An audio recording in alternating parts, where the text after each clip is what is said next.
What was your first proper tear-up for Millwall? What age? As an 11-year-old, there was tear-up. What happened, I was standing on the halfway line and I was still with my father then, and 50 big guys came in early, Bristol City, leather jackets, and I went up to them, I said, fellas, don't stand there, go up to the away end because the boys will be in a minute. In today's video, we're delving into the story of Ginger Bob, a prominent figure among Millwall Football Club's supporters, and his initiation into the world of football hooliganism. And they turned around and said, fuck off, you little wanker. Like, and I said, fair enough. And then the guy who founded Millwall in 64-65 season is a continuation from the mods, a guy called Dave Rann. They called him the captain because he had a beard, feather cut. He came in with, he would have been in his mid-20s, and you had all the 18, 19-year-olds, all these youngsters. This is the early days. And they came in and it was like a film, like, you know, Russell Crowe, the Gladiator. But he came in and a couple of hundred of guys, and he just pointed like that. And then two of the younger guys, well-known guys, I won't name their names, they're still alive now, and one of them put a glass in one guy's face, one done one with a bottle, and there was all blood running down the terraces. But I did tell the guys, don't stand there because you're going to get yourself in trouble. Ginger Bob, whose real name remains undisclosed, became involved with the Millwall Bushwackers, the club's notorious hooligan firm, at 11. By 13, he experienced his first major confrontation during a match against West Ham United. But when you're a little kid, no one's going to respect you. They just think, oh, mouthy little kid. So I wasn't involved in the fight, but I was there. But the first proper fight was involved with was West Ham as well. That was when we were playing Orient, and what happened, I was on the train, I was 13, I was with my father, and what happened, West Ham's Mile End firm was at Wapping, and what happened, they broke into, they got all these pickaxe handles and stuff, they broke into the stuff at the station and got all these iron bars. And what happened, we was all packed on the train, and the first couple of guys who came out, they started beating them. But once we got out and we got like on the platform with them, there was like a massive fight, but we pushed them back and we got the better of them. But that was the first one that I was really involved with. I was 13. Recounting the event, Ginger Bob described being on a train when he and his group encountered West Ham's Mile End mob. Despite their young age and smaller numbers, they stood their ground, marking the beginning of their tumultuous journey into football violence. Is that when you realised this is what you wanted to do? It's like a disease, the adrenaline rush, and it's very, very hard to get out of once you're...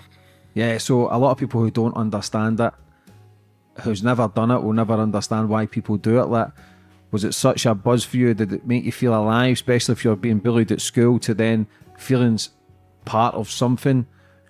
Is that what keeps it kind of fire going what it was like at Millwall? If you get Millwall, Tottenham, Arsenal, Chelsea and West Ham, it's like the five families in New York, like the mafia. Mm-hmm.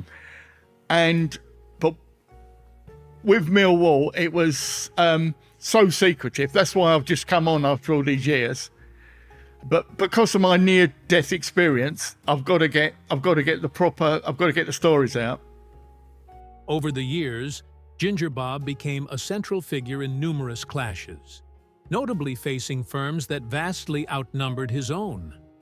One significant incident involved a confrontation with Cardiff City's firm, where Millwall's 300 supporters faced approximately 2,000 Cardiff hooligans. But I've got a photographic memory, and I can remember stuff in the 60s and 70s and 80s like it was yesterday.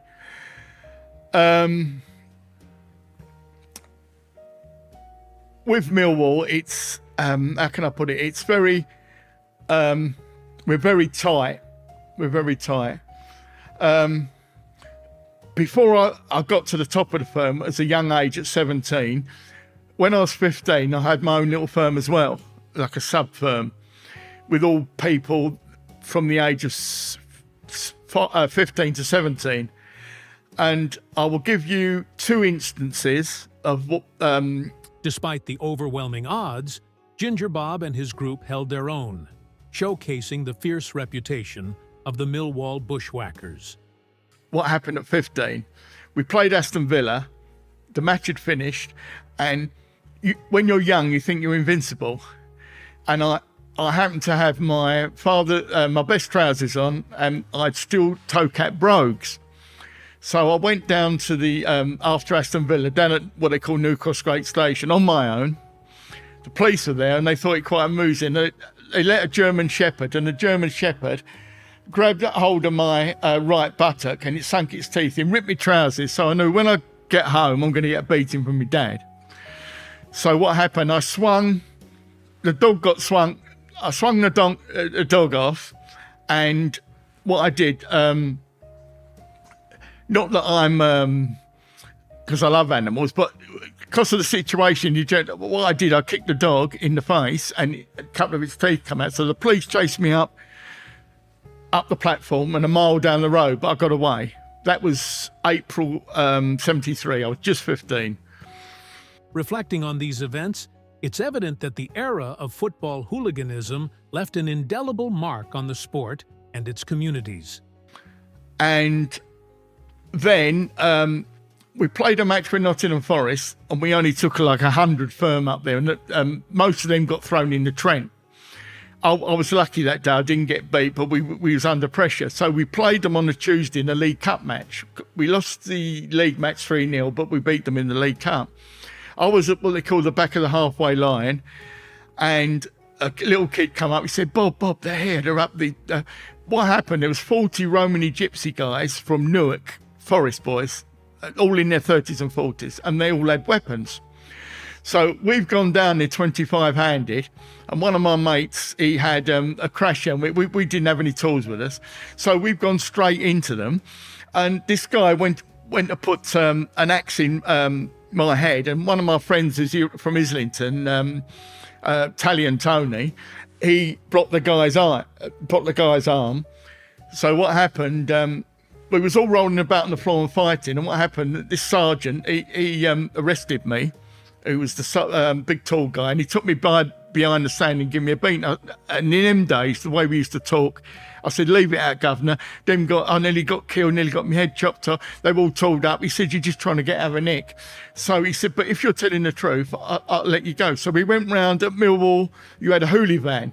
While these stories highlight the intensity of past rivalries, they also serve as a reminder of the importance of promoting safety and camaraderie in today's football culture. If you found this insight into football history intriguing, please like, share, and subscribe to our channel for more stories from the world of sports.